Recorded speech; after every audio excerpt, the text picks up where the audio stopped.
Let's talk to someone who used to be in the Cabinet as Work and Pensions Secretary, as former Conservative Party leader, Sir Iain Duncan Smith. Good morning to you, Sir Iain. Morning, Julia. Morning. I have to say, I mean, put it this way, a glass of wine had to be had quite early last night to cope with what Sir Keir Starmer had to say, according to this 2 or 3 week circuit breaker. Quite apart from the fact that no circuit will be broken, and a national lockdown 2 or 3 weeks, we know would end up being much longer, because that's what happened last time and what happens everywhere these things happen. But do you think that Boris Johnson should listen to Sir Keir Starmer and should actually leave all these different tiers around all these different local measures and go for a full-on 2 or 3 week circuit breaker over half term, closing the schools maybe for a week or two as well, to break the spread of the virus? Would you support that? No.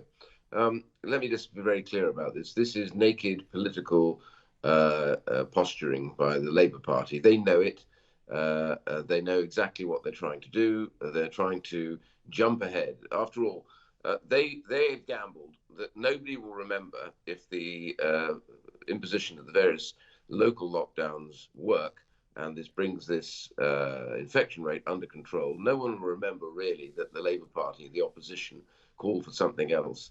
In opposition, you're very, very rarely remembered when there's a crisis on. It's mostly about the government.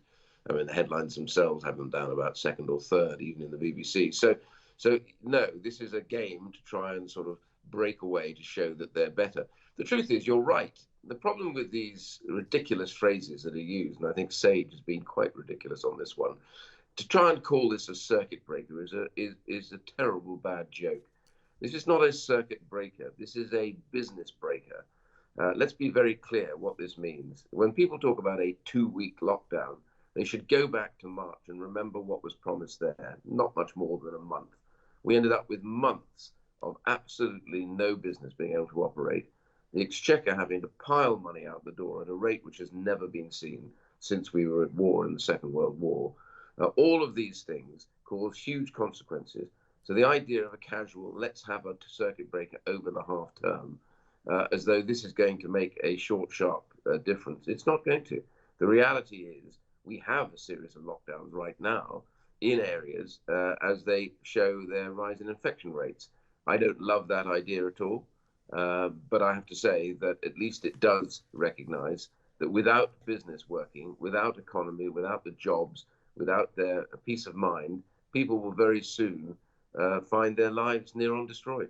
Well, we know, I mean, Northern Ireland, we understand the First Minister of Northern Ireland, Arlene Foster, is set to announce today a 4-week lockdown with 2 weeks of school closure over half term. She's going to announce that today. Nicola Sturgeon's going to announce her own new tier system in Scotland, and I'm sure she's going to go full spinal tap. So we've got medium, high and very high risk. So I'm assuming she's going to start at very high risk and go all the way up to 11. Greater Manchester and Lancashire, they're in tier 2 at the moment. They could move into tier 3 after a gold meeting today. Sadiq Khan, the Mayor of London, he's desperate for London to move into tier 2 and have those restrictions on mixing between households, and also restrictions on rule of 6, even outdoors as well. There seems to be a sort of a non-stop demand for more and more and more restrictions, and there doesn't seem to be anyone on any front bench arguing for fewer restrictions on people's lives and more targeted measures. We're constantly told, even the Prime Minister, that it's a choice between restrictions on our lives for everybody or let it rip. You're not suggesting we let the virus rip, are you? No, this is the classic political game of triangulation, where you describe your position as being clear and sensible, and then you describe anybody that's opposed to you as being out there in the frozen north of absurdity. So letting it rip is not on the agenda of anybody. And all those thousands and tens of thousands of scientists that have signed the declaration to say that they think there's a better way, these are serious scientists. They're not jokers. They're not idiots. They don't conspiracy theorists. They're also people who are having to go out on a limb to do this and getting a lot of abuse and probably risking their jobs by speaking out. Whereas those on stage saying another lockdown, they're all getting pats on the back. Well, I proposed the other day, and I'm going to propose it again in an article that I'm writing, that actually we look at this slightly differently. Right now we have said we're going to pursue the infection rate, and that's it. The Sage seems to have is a one-club golfer at the moment. They just obsess with the infection rate. but they're not looking at the other end of the equation. We saw that since June, the death rate per infected person was 3%. That has now been brought down to 0.6%, which should account for the lower death rate, because hospitals have now learned better ways to treat people to keep them out of ICUs as far as possible. But also, it's the arrival of the antivirals. No one talks about these. Things like remdesivir and others are now having a significant effect on those who've been infected. So I called the other day for the Prime Minister and others to now maximize the use of these, like we did back in 2012. So in other words, if somebody in the community, in that at-risk group, the elderly, perhaps over 70 or whatever, people with comorbidities, because we know this disease literally has to have people with comorbidities to have the most drastic effects. And so, therefore, you give to them, if necessary via their GPs, massively give to them these antivirals, which immediately suppress the symptoms. There's a range of them, and we should be massively investing in doing that right now, so that as they catch it, or if they catch it, they're able to have their symptoms reduced dramatically, thus stopping more people going into hospital. And if they're in hospital, of course, less likely to be so very severely affected that they end up dying. This has an incredible effect, and therefore will reduce the hospitalization and the death rate. So we should be doing that right now, and I don't understand why we're not and doing again, more targeted measures for the very vulnerable as well, in terms of shielding, which apparently we're not doing either.